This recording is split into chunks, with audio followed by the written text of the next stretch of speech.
Hello बच्चों। आज के इस वीडियो में हम लोग क्लास 11th एनसीईआरटी मैथमेटिक्स का जो चैप्टर नंबर 5 है दैट इज़ लीनियर इनइक्वालिटीज़ उसका एग्जाम्पल नंबर 7 सॉल्व करेंगे।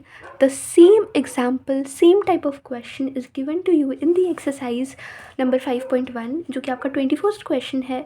वो पूरा सेम टू सेम है, डिक्टो है, वैल्यूज़ चेंज कर दी गई हैं। ठीक है, तो बहुत ही ईजी क्वेश्चन है ऑनेस्टली। सो स्टार्ट करते हैं। ठीक है, तो देखो क्वेश्चन क्या कह रहा है। क्वेश्चन कह रहा है the marks obtained by a student of class 11th in first and second terminal examination are 62 and 48 respectively. तो हमें बोला है कि कोई बच्चे के मार्क्स हैं, ठीक है, फर्स्ट और सेकंड टर्म में वो 62 और 48 है। ठीक है, कोई सब्जेक्ट में हो सकते हैं। Find the minimum marks he should get in the annual examination.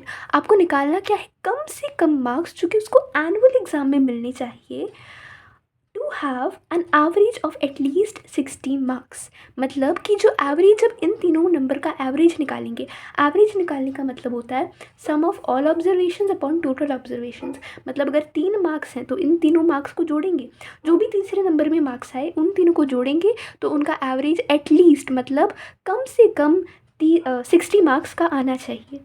ठीक है, क्वेश्चन बहुत ईजी है, स्टार्ट करते हैं। ठीक है, चलो। एंड अगेन रिपीटिंग कि 21st क्वेश्चन भी सेम टू सेम है। तो आपका होमवर्क आज की इस वीडियो के बाद ये रहने वाला है कि ये वीडियो आप देख लो, इसके बाद आपको यही 21st क्वेश्चन अभी सॉल्व करना है। ठीक है, बहुत ईजी क्वेश्चन है। Now let's begin with the solution part. Okay, सबसे पहले तो हमें तीसरे सब्जेक्ट के मार्क्स ढूंढना है। मैथमेटिक्स में बेसिक चीज़ हमने पढ़ी हुई है कि जब भी हमें कोई चीज़ नहीं पता होती है तो हम उसे कुछ लेट करते हैं ना। तो लेट हम करेंगे, let marks of third exam be x. मतलब थर्ड एग्ज़ाम के मार्क्स उस बच्चे के एक्स हम लोग लेट कर रहे हैं। ठीक है, हाँ मैम। अब फर्स्ट एग्ज़ाम में थे 62, सेकंड में थे 48 और उसको एवरेज चाहिए ऑफ एटलीस्ट 60 मार्क्स। अब तुम्हें पता है ये क्वेश्चन तो कोई भी समझा के चला जाएगा, लेकिन मैं तुम्हें सिर्फ समझा के नहीं जाऊंगी, मैं तुम्हें सिखाऊंगी कि सोचना कैसे है। ठीक है, देखो हमें पता है कि एवरेज का मतलब होता है किन्हीं 3 नंबर का सम करना, और वो 3 नंबर है ना तो अपॉन में 3 कर देंगे, वो तो हमें समझ में आ गया। लेकिन इस एटलीस्ट वर्ड का मतलब क्या है वो बच्चे नहीं समझ पाते हैं। तो एटलीस्ट वर्ड का मतलब है कम से कम। अब कम से कम का मतलब क्या, कि अगर मैं बोल रही हूँ कि मुझे मैथ्स में 70 में से एटलीस्ट 60 आनी चाहिए, तो एटलीस्ट का मतलब है कि 60 आए या 60 से ज़्यादा आए चलेगा, बट 60 से कम नहीं आने चाहिए। ये मतलब होता है एटलीस्ट का।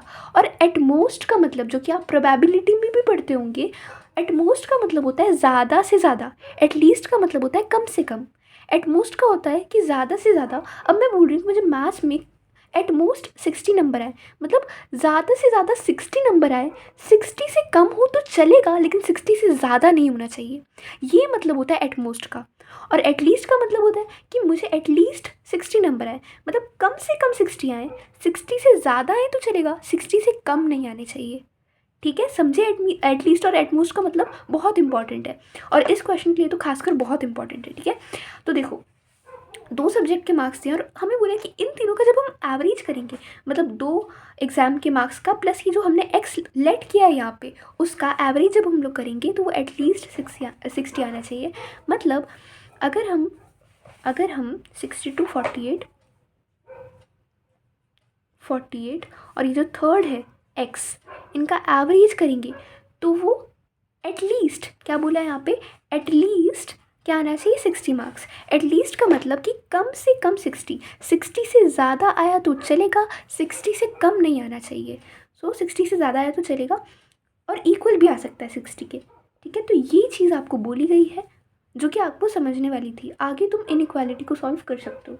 ठीक है, क्या बोला था क्वेश्चन में, क्वेश्चन में कहा था कि किसी बच्चे के फर्स्ट एग्जाम में इतने मार्क्स आए, सेकंड में इतने, तो थर्ड एग्जाम में उसे कितने नंबर चाहिए कि जो उनका एवरेज तुम निकालोगे तो वो एटलीस्ट मतलब कम से कम या तो इतना आए 60 से, या तो बड़ा आए या तो उसके बराबर आए। ये आपको इस क्वेश्चन में बोला था। सिंपल इजी बना देना क्वेश्चन तुम्हारे लिए। अब बस इसे सॉल्व कर लो।